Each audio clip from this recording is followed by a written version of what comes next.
دنیا میں رہنے والے ہر انسان کی دو خواہشیں ضرور ہوتی ہیں. ایک یہ کہ اسے زندگی میں امن راحت میسر آئے. ہر انسان کو شوق ہوتا ہے، فطرت میں اللہ نے ڈالا ہے.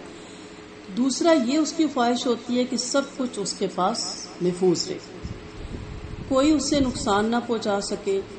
ان خواہشوں کے حصول کی خاطر انسان اپنی استطاعت کے مطابق، اپنی ہمت کے مطابق پوری کوشش کرتا ہے اور تمام ذرائعوں کو بروئے کار بھی لاتا ہے.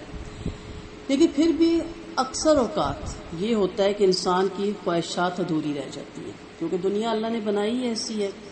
ایسا کیوں ہوتا ہے؟ اس کا جواب بڑا آسان اور سادہ سا ہے. انسان اللہ کا بندہ ہے. اللہ تعالیٰ نے اسے صرف اور صرف اپنی بندگی کے لیے پیدا کیا ہے. اگر یہ چیز سمجھ آ جائے، اس کی بندگی، اس کی غلامی، تو پھر انسان بڑا پرسکون زندگی گزارتا ہے اور ساری زندگی اسی کے احکام کے ماتحت گزارنے کا حکم دیا ہے. جب ہم اس کے حکموں سے اپوزٹ زندگی گزارتے ہیں نا، اس سے مترادف زندگی گزارتے ہیں، متضاد گزارتے ہیں، تو وہاں پھر بہت سی پریشانیاں، بہت سی تکلیفیں جو کہ اللہ کی طرف سے کیوں آتی ہیں، وہ آگے ہم ڈیٹیل میں دیکھیں گے. وہ ہماری ہی خواہش نفس کی بدولت ہمارے اوپر مسلط ہو جاتی ہیں. جب تک بندہ اس الہی ایجنڈے پر عمل کرتا رہتا ہے، رحمانی برکات ہمیشہ اس کے اوپر سایہ کیے رکھتے ہیں. اور جب بھی بندہ ان احکام الہی سے سرتابی کرتا ہے تو وہیں سے اس کے زوال کا آغاز ہو جاتا ہے. آپ زندگی کے کسی پہلو کو بھی اٹھا کے دیکھ لینا، جو قرآن و سنت کے مطابق اس پہ عمل کریں گے وہ پائے تکمیل میں بھی پہنچے گا اور وہ پرسکون بھی زندگی رہے گی. لیکن جہاں آپ اس سے ہٹ کے آپ کام کریں گے، ضرور کوئی نہ کوئی اس میں پریشانی ضرور آ جائے گی. اور پھر انسان یہ سوچتا رہتا ہے کہ میں نے کیا ایسی خطا کر دی کہ میرے گھر میں یہ سب کچھ ہوا. وہ یہ نہیں سوچتا کہ میں نے اللہ اور اس کے رسول کے حکموں کے خلاف کام کیا ہے. اور زمین تمام تر وسعتوں کے باوجود تنگ ہو جاتی ہے. یہ تباہی اس کے گناہوں کی وجہ سے ہوتی ہے کہ اس کے گناہوں کی وجہ سے اس کا رب اس سے ناراض ہو گیا. لہٰذا اگر وہ پھر سے پہلے جیسے حالات چاہتا ہے تو اسے توبہ اور استغفار کو اپنانا ہوگا. جیسے کہ آج آپ اپنے ملکی حالات بھی دیکھ رہے ہیں، ہم صرف کرٹیسائز کر رہے ہیں، ہم صرف باتیں کر رہے ہیں، لیکن کوئی فردن بھی اپنے آپ کو قرآن و سنت کے مطابق نہیں ڈھالنا چاہ رہا، اور کوئی بھی اس چیز کو ایکسیپٹ ہی نہیں کر رہا کہ میں اس غلطی میں ملوث ہوں. ہر کوئی دوسروں پہ ڈال رہے ہیں. حالات ایسے ہیں، زمانہ ایسا ہے، ماحول ایسا ہے، دور ایسا ہے. آپ صلی اللہ علیہ وسلم کا فرمان ہے نا کہ اللہ نے کہا زمانے کو برا نہ کہو، کیونکہ زمانہ میں ہوں. بجائے دوسروں کو کرٹیسائز یا بلیم کرنے کے اپنے آپ کو دیکھیں کہ کہاں میں غلط تھا، کہاں میری غلطی تھی، کہاں میں نے اپنے گھر کا ماحول، اپنے گھر کے رسم و رواج، اپنے گھر کے طور طریقے میں نے قرآن و سنت سے ہٹ کے کیے، اور وہاں پھر تباہی میرا گھر کا مقدر بن گئی یا خدا نخواستہ پریشانیاں آ گئی. توبہ استغفار اللہ کی برکات کے اصول کا ضامن ہے.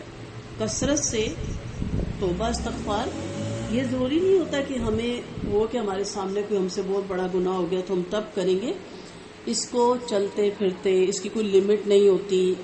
بہت سی توبہ استغفار کی قرآنی آیات بھی موجود ہیں ہمارے پاس، اور آپ صلی اللہ علیہ وسلم کی حدیث سے بھی ثابت ہیں. اس کو عادت بنائیں. جب اس کی عادت بن جاتی ہے تو انسان کو گناہ کھٹکتا ہے. انسان کا اندر سے ضمیر بولتا ہے کہ میں توبہ استغفار تو کر رہا ہوں، لیکن میں کر کیا رہا ہوں. اب ظاہری بات ہے، آپ فلم دیکھ کے تو نہیں نا. اب ہماری توبہ استغفار کیا ہے؟ کسی کو دیکھا توبہ توبہ، یہ کوئی کپڑے ہیں؟ یہ توبہ نہیں اللہ کو مطلوب نا. دیکھ لیا پورا پروگرام، ساری فلم دیکھ لی، بہت واہیات فلم تھی، دیکھی کس نے؟ آپ نے دیکھی نا. استغفار کس طرح کے کپڑے پہننے لگ گئے لوگ. اس طرح کی توبہ استغفار نہیں جو ہمارے استعمال ہو رہا ہے. حقیقت میں توبہ استغفار اپنے لیے، تاکہ اللہ تعالی ہمیں ان گناہوں میں ملوث ہونے سے بچائے، اور فردن ہم بچیں گے تو خود بخود معاشرہ بھی ہمارا بہتر ہو جائے گا. لہٰذا انسان کو کبھی بھی اس سے غافل نہیں ہونا چاہیے، اور ایسا تبھی ممکن ہے جب انسان توبہ استغفار کی اہمیت، فضیلت اور اس کے اوقات، آداب، اس کے فائدے اور مسنون الفاظ کے وہ کلمات اچھی طرح اس کو معلوم ہو، اسے پتہ ہو کہ مجھے کن موقع پہ اور کس طرح اور کن الفاظ کے ساتھ توبہ استغفار کرنا ہے. اب دوسری طرف دیکھیں شیطان ہمارا بدترین دشمن ہے، جبکہ میں جب قرآن سٹڈی کرتی ہوں اور لوگوں سے معاملہ کرتی ہوں تو میں کہتی ہوں شیطان کو تو اب کام ہی کوئی نہیں رہا، ہمارا نفس ہمارا بہت بڑا دشمن ہو گیا، ہم خود اپنے اتنے بڑے دشمن ہیں کہ اس کی تو میں بھی آج کل وہ بڑا ریسٹ کر رہا ہوگا، کیونکہ اس نے دیکھا کہ انسان خود ہی اپنے آپ دشمن بنا کر بیٹھا ہوا ہے۔ اب اس کا مشن کیا ہے کہ آپ کو خسارے سے دوچار کرنا، لیکن آپ بڑی آسانی سے اس سے بچاؤ اختیار کر سکتے ہیں۔ آپ کو صرف اور صرف اللہ سے مدد مانگنا ہے اور اس کی پناہ میں آنا ہے، ٹھیک ہے؟ اور اس کے لیے آپ کو تعوذ ہوتا ہے، یعنی جسے اعوذ باللہ من الشیطان الرجیم کہتے ہیں، پھر اسی طرح توبہ استغفار ہوتا ہے۔ یہ شیطان کے مقابلے میں بہت بڑا ہتھیار ہے۔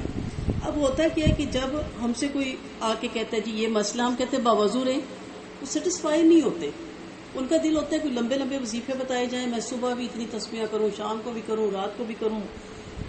تسبیحوں اور وظیفوں کا نام نہیں ہے قرآن، اسلام ان چیزوں کا نام نہیں ہے، اسلام پریکٹیکل نام ہے، ٹھیک ہے؟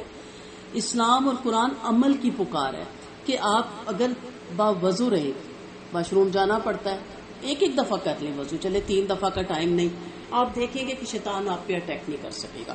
دوسرا ہے کہ آپ چلتے پھرتے کوکنگ کرتے جو گھروں میں کام ہے، آپ استغفر اللہ کی تسبیح جو ہے یا آپ درود شریف کی تسبیح اپنائی رکھیں، شیطان ارد گرد گھومے گا لیکن آپ کے ارد گرد ایک احسار ہوگا ایسا کہ وہ آپ کے قریب آ نہیں سکے گا۔ تو اس لیے شیطان سے مقابلے کے لیے سب سے بہترین ہتھیار ہے، اور جو شخص اس ہتھیار سے لدا ہوگا شیطان اس کو کچھ بھی نہیں اس کا بگاڑ سکے گا، بلکہ الٹا اسے اپنے ناکامی اور رسوائی کا جو ہے اسے اعتراف کرنا پڑے گا۔ آدمی کو دنیا میں رہتے ہوئے بیجا مشکلات کا سامنا ہوتا ہے، کوئی بھی انسان مشکلات سے گزر کے نہیں آگے جا سکتا، وہ یہ نہیں کہہ سکتا کہ مجھے زندگی میں کبھی کوئی مشکلات نہیں آئی۔ اس سفر حیات کو گزارتے وقت وہ مصائب کی کڑی دھوپ میں چلتا ہے، غم کی تاریخیوں میں بھٹکتا ہے اور دکھ اور ملال کے گہرے سمندر میں غوطہ لگاتا ہے۔ جس سے آپ بیٹھیں وہ فریش لگ رہا ہوگا لیکن حقیقت میں وہ پریشان ہوگا جب اس سے آپ بات کریں گے۔ تو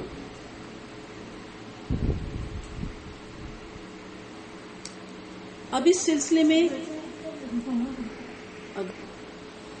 جی دور جدید کا انسان زندگی کی الجھنوں میں اور پریشانیوں میں مبتلا رہتا ہے، اور وہ خوشی بھی چاہتا ہے، سکون بھی چاہتا ہے، وہ چھوٹی چھوٹی باتوں میں خوشی ڈھونڈتا ہے مگر اس سے سچی خوشی نہیں ملتی۔ اس سلسلے میں 3 باتیں آپ کو یاد رکھنی ہے جو اس کی ڈھارس بتاتی ہے، ہم سب کو بھی اللہ سکون بھی دے گا اس سے۔ پہلی تسلی بخش بات تو یہ ہے کہ مسلمان کی زندگی میں پیش آنے والی تکلیفیں، مصائب، مشکلات اس کے گناہوں کا کفارہ بن جاتی ہیں۔ جب بھی کوئی تکلیف آئے، پریشانی آئے، یہی سوچ لیں کہ جو ہم سے لرزشیں، بھول، خطائیں، انجانے میں، غفلت میں، جہالت میں، لا علمی میں، کم عمری میں، بعض دفعہ انسان کو پتہ ہی نہیں چلتا، اور بعض دفعہ انسان اس کو گناہ بھی نہیں سمجھتا نا، جیسے ہم کہنا نہیں چاہیے لفظ منہ پھٹ ہوتے ہیں، ایک دم کسی کو اس کا انسلٹ کر دیتے ہیں تو ہم کہتے ہیں نہیں میں نے تو سمجھایا تھا، اب اس کے دل پہ گیا گزری وہ ہمیں پتہ ہی نہیں ہوتا۔ تو یہ ساری جو چیزیں ہیں اس کا کفارہ آپ کی بیماریاں، تکلیفیں، غم بن جاتی ہیں، لیکن شرط کیا ہے؟ اس پہ صبر۔ یہ نہیں کہ میرے پہ ہی کیوں آئی، مجھے ہی کیوں اللہ نے پکڑا، میں ہی بد نصیب ہوں، میرے ساتھ ہی ایسا ہوتا ہے۔ فوراً صبر کہ چلے میں اپنے گناہ نہیں دھو سکتی تھی لیکن میرا یہ بخار 1 سال کے گناہوں کا کفارہ بن جائے گا، یہ تکلیف، یہ چوٹ مجھے لگی، گھر میں نے کسی کو بیماری میں دیکھا، میں نے صبر کیا، یہ ساری چیزیں میرے گناہوں کا کفارہ بنے گی۔ نبی کریم صلی اللہ علیہ وسلم کا فرمان ہے، بندہ مومن کو جو بھی دکھ، درد، مرض اور رنج و غم لاحق ہوتا ہے، یہاں تک کہ وہ کانٹا بھی جو اسے چبھتا ہے، اللہ تعالیٰ اس کے بدلے میں اس کی کچھ خطائیں معاف کر دیتا ہے۔ اور یہ ہمیں پتہ ہونا چاہیے۔ جیسے میری بیٹی ہے تو میں اس کو ذرا سی تکلیف پہنچے میں اس کو بتاتی ہوں، اور وہ اس میں مطمئن رہتی ہے کہ ہاں ماما اگر مجھ سے کوئی اسکول میں غلطی ہوگی ہے، فرینڈ سے غلطی ہوگی ہے، معاف ہوگی۔ جب اندر انہیل ہوتی ہے نا چیز تو پھر صبر آتا ہے، ورنہ انسان بڑا کمزور ہے، انسان گھبرا جاتا ہے۔ آپ صلی اللہ علیہ وسلم کا فرمان ہے، جو شے مومن کو لاحق ہوتی ہے اس کے بدن میں جو اسے اذیت دیتی ہے، اللہ تعالیٰ اس کے بدلے میں کچھ برائیاں معاف کر دیتا ہے۔ آپ صلی اللہ علیہ وسلم نے ایک اور موقع پہ فرمایا، جب بندے کے گناہ بڑھ جاتے ہیں اور اس کی کوئی نیکی ان گناہوں کا کفارہ بننے کو نہیں رہتی تو اللہ تعالیٰ اسے غم میں مبتلا کر دیتا ہے تاکہ وہ ان گناہوں میں کفارہ بن جائے۔ اب دیکھیں یہ ہمیں باتیں جو پتہ چل رہی ہیں کتنے فائدے والی ہیں۔ ہم کسی کو دیکھتے ہیں کہتے ہیں پڑی ہے ساتھ، کہتے ہیں نا کچھ کیا ہوگا جو آج بھگت رہا ہے، اتنی تکلیف میں مبتلا ہے، پتہ نہیں اندر سے کیسا تھا. توبہ کریں ان باتوں سے. حضرت عائشہ رضی اللہ عنہا فرماتی ہیں جب میں نے آپ صلی اللہ علیہ وسلم کو تکلیف میں دیکھا تو اس کے بعد میں نے کبھی کسی کو پھر یہ نہیں کہا. ہمارے یہاں یہ بھی بہت روایت ہے نا. تو خوش نصیب ہوتے ہیں ایسے لوگ جو اس طرح کے، خود سے تو نہیں مانگنی چاہیے لیکن جو اس طرح کی آزمائش میں ڈالے جاتے ہیں وہ بہت خوش نصیب لوگ ہوتے ہیں. اللہ تعالیٰ ان کو پاک صاف کرتا ہے گناہوں سے، ان کو دھوتا ہے. دوسری چیز، انسانی زندگی کی عام مصائب اور مشکلات کا باعث یہی گناہ ہوتے ہیں. لیکن اس سلسلے کی دوسری اطمینان بخش بات یہ ہے کہ بہت تھوڑے گناہ ہیں جن کی پیدائش میں مصائب اور مشکلات آتی ہیں. زیادہ تر گناہ تو اللہ تعالیٰ معاف فرما دیتے ہیں. آپ قرآن پڑھتے ہیں، ترجمے سے ضرور پڑھیے گا. اللہ تعالیٰ سورۃ شورى میں فرماتے ہیں وَمَا أَصَابَكُم مِّن مُّصِيبَةٍ فَبِمَا كَسَبَتْ أَيْدِيكُمْ وَيَعْفُو عَن كَثِيرٍ. اللہ تمہیں جو بھی مصیبت پہنچاتا ہے اور تمہیں جو بھی مصیبت پہنچتی ہے وہ تمہارے ہی اپنے کرتوتوں کی وجہ سے پہنچتی ہے اور بہت سی باتوں سے وہ درگزر فرما دیتا ہے. اور آپ دیکھتے ہیں ایک وضو سے دوسرے وضو تک کے گناہ جھڑ جاتے ہیں، ایک نماز سے دوسرے نماز کے جھڑ جاتے ہیں. وہ اتنا غفور و رحیم رب ہے، انسان کو کبھی مایوس نہیں ہونا چاہیے اس کی ذات سے. لیکن یہ ہے کہ کل بھی میں ایک جگہ کسی سے بات ہو رہی تھی تو اس نے کہا جی دلوں کے معاملات اللہ جانتا ہے، وہ کس ادا پہ راضی ہو جائے. تو میں نے ان سے کہا پھر ایک چیز مجھے ضرور بتائیے گا کہ ادائیں کریں گے تو وہ راضی ہوگا نا، ادا ہی نہیں کرو گے تو وہ راضی کیسے ہوگا. اور ادائیں یہ تو نہیں کہ نعوذ باللہ آپ ٹھمکے لگا رہی ہیں یا گانے گا رہی ہیں یا غیبتیں کر رہی ہیں تو اللہ کو پتہ نہیں کہ کون سی ادا پسند آ جائے. غیبت پسند کرے گا، وہ چغلی پسند کرے گا، ٹو لگانا پسند کرے گا، کیا پسند کرے گا؟ ادائیں کون سی ہیں؟ یا آپ نماز پڑھی ہیں، یا آپ باوضو ہیں، یا آپ اذکار کر رہی ہیں، یا آپ نیکی کر رہی ہیں، آپ صدقہ کر رہی ہیں، درگزر کر رہی ہیں، معاف کر رہی ہیں، برداشت کر رہی ہیں.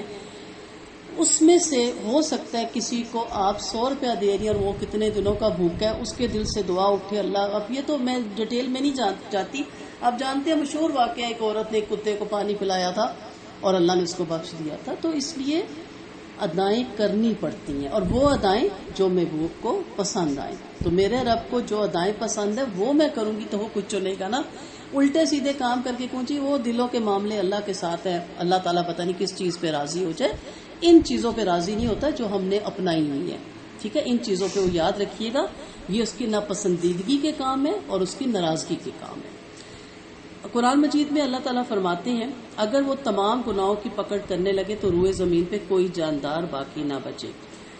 اللہ کا فرمان ہے اگر تمہارے لوگوں کو اس وجہ سے پکڑتا جو اللہ تم لوگوں کو اس وجہ سے پکڑتا جو انہوں نے کمایا تو اس زمین کی پشت پر چلنے والے کوئی جاندار نہ چھوڑتا، لیکن وہ انہیں ایک مقررہ وقت تک ڈھیل دیتا ہے. پھر جب ان کا مقررہ وقت آ جائے گا تو وہی انہیں سزا دے گا. یقیناً اللہ اپنے بندوں کو خوب جاننے والا ہے. تو آپ قرآن میں کتنی آیتیں پڑھتے ہیں، جو لوگ کثرت سے قرآن پڑھتے ہیں وہ ضرور ترجمہ پڑھیں اور دیکھیں کہ اللہ تعالیٰ قرآن میں ہم سے کیا فرماتے ہیں. حدیث قدسی میں اللہ تعالیٰ نے فرمایا اے میرے بندو یہ تمہارے ہی تو اعمال ہیں جنہیں میں تمہارے لیے شمار کرتا ہوں، بس تمہیں ان کا پورا پورا بدلہ دوں گا. سو جو بھلائی پائے وہ اللہ کا شکر گزار بنے اور جو اس کے سوا کچھ اور پائے وہ صرف اپنے آپ کو ملامت کرے. گناہ آدمی کو مصیبتوں میں مبتلا کرتے ہیں، اسے پریشانیوں میں ڈالتے ہیں. یہی گناہ بعض دفعہ اسے تباہ اور برباد کر ڈالتے ہیں. اور کسی گناہ کو ہلکا سمجھ کے نہ کریں. جس طرح کسی نیکی کو ہلکا نہیں نہ سمجھا جاتا، چھوٹی سی چھوٹی نیکی کو فوراً کرنے کی کوشش کریں، اس طرح چھوٹے سے چھوٹے گناہ سے بھی اپنے آپ کو بچائیں. تیسری جو سب سے خوشی کی بات ہے مسلمان کو بتائے گی کہ گناہوں کے نتیجے میں ہونے والے نقصان کا تدارک ممکن ہے، جس کا طریقہ یہ ہے کہ آدمی توبہ استغفار کی راہ اختیار کرے، اللہ تعالیٰ سے سچے دل سے معافی مانگے اور گناہوں کے بد اثرات سے اللہ تعالیٰ کی پناہ میں آئے. جو آدمی حالات کی تنگی کا شکار ہے اس کے لیے سنگین حالات کے شکنجے سے نجات پانے کا یہی نسخہ ہے. نبی کریم صلی اللہ علیہ وسلم کا فرمان ہے جو آدمی کثرت سے استغفار کرتا ہے اللہ اس کے لیے ہر رنج سے راحت اور ہر تنگی سے نکلنے کی راہ پیدا کرتا ہے، اسے وہاں سے رزق دیتا ہے جہاں سے اس کا گمان بھی نہیں ہوتا. سن لیتے ہیں ہم حدیث، سبحان اللہ کہہ دیتے ہیں. ہم کس قابل کہ ہم نبی کی حدیثوں کو آزمائے یا قرآن کو، لیکن آپ کر کے تو دیکھیں. آپ کریں، چند ہی دنوں کے بعد آپ کو واضح نظر آئے گا گھر میں خوشیاں، اسمائل، ہر کوئی پلائٹ، ہر کوئی نرم، رزق کی تنگی. اپنے مردوں کو یہی دیں وظیفہ. کوئی ایسا وظیفہ نہیں ہے کہ آپ ایک ٹانگ پہ کھڑے ہو جائیں اور یا 40 دن یا 45 دن یہ کریں. چلتے پھرتے اٹھتے بیٹھتے آپ کوئی بھی استغفار کی تسبیح اپنا سکتے ہیں. پڑھتے رہیں کرتے رہیں. تھوڑے رزق میں بھی اتنی برکت ہوگی کہ وہ ختم نہیں ہوگا. ٹھیک ہے، تو یہ بہترین وظیفہ ہے. ایسے تو استغفار اس مریض کے لیے دعائے شافی ہے جو گناہوں کی بیماری میں مبتلا ہو. ٹھیک ہے، جب بیماری آئے میڈیسن بھی لینی ہے، سنت رسول ہے، لیکن کثرت سے استغفار کی تسبیح کی جائے. یہ اس شخص کے لیے سفینہ نجات ہے جو مصیبتوں کے غلیظ جور میں غوطے کھاتا ہے، پریشان ہے، بہت سی پریشانیوں میں ہے. میں ہمیشہ کہتی ہوں ایک سارا ہے ایک در ہے، اس کے آگے جھکا دیں. در در کی ٹھوکریں کیوں کھاتے ہیں آپ سب؟ ٹھیک ہے، اور بیٹھ کے چلتے پھرتے کریں. اگر آپ کو ٹائم ہے تو آپ بیٹھ کے پڑھیں. یہی تسبیح آپ کو بہت سی چیزوں سے نجات دے گی. استغفار اس خستہ حال آدمی کے لیے خوشحالی کا پیغام ہے جس کی کمر مصائب اور مشکلات اور آفات نے توڑ ڈالی ہے. جو شخص رنج و غم کے بوجھ تلے دبا ہوا ہو، استغفار اس کے لیے اس سے نجات دیتا ہے. یہ اس بے بس آدمی کے لیے راہ ہے جس کے لیے زمین تمام تر وسعتوں کے باوجود تنگ پڑ گئی ہو. بعض وہ کہتے ہیں نا راستہ ہی کوئی نہیں بچا. آپ یہ پڑھ کے دیکھیں، راہیں ہی راہیں اللہ تعالیٰ آپ کے لیے کھولتا ہے. وہ مایوس شخص جو اپنے آپ سے اکتا گیا ہو اور وہ پریشانی کے باعث تنگ دلی کا شکار رہتا ہے، استغفار اس کی مایوسی اور پریشانی دور کر کے اسے نئی زندگی عطا کرتا ہے اور فراغ دلی سے آشنا کرتا ہے. استغفار ہر اس آدمی کی گمشدہ متاع ہے جو سچی خوشی ڈھونڈتا پھرتا ہے لیکن اسے نہیں ملتی. میں بڑے بڑے عمرہ میں نے بیٹھ کے دیکھ لیا، وہ بے سکون ہے. دولت سے سکون نہیں ملتا. اصل سکون ہوتا ہے اللہ کی یاد میں. جو اللہ کو یاد کرتا ہے اس میں دیکھیں امیر بھی گزرے ہمارے اسلاف میں اور فرعون جیسا بندہ بھی گزرا، فرق ہے نا دونوں میں. اصل ہے اللہ کی یاد. یہ ہر اس شخص کے لیے اسودہ حالی کی نوید ہے جو مالی طور پر تنگ دستی کا شکار ہو. اور وہ جو بے اولاد شخص ہے جو اولاد کی تمنا کرتا ہے، استغفار کرنے سے اسے اولاد ملتی ہے. وہ مریض جو کسی دیرینہ بیماری کا شکار ہے اور زندگی سے مایوس ہو گیا، استغفار اس کے لیے تندرستگی کا سندیشہ لے کر آتا ہے. ان تمام پریشان حال افراد کے دکھ درد کا مداوا ہے استغفار. نبی کریم صلی اللہ علیہ وسلم کا فرمان ہے، اس شخص کے لیے سعادت ہے جو اپنے نامہ اعمال میں بہت سے استغفار پاتا ہے. یعنی کامیابی کس چیز میں نبی کریم صلی اللہ علیہ وسلم نے بتائی؟ گناہ ہوں گے، خطائیں ہوں گی، لرزش ہوگی، ہم انسان ہیں، فرشتے نہیں ہیں، لیکن اصل چیز کیا ہے کہ ہمیں فوراً استغفار کرنی چاہیے.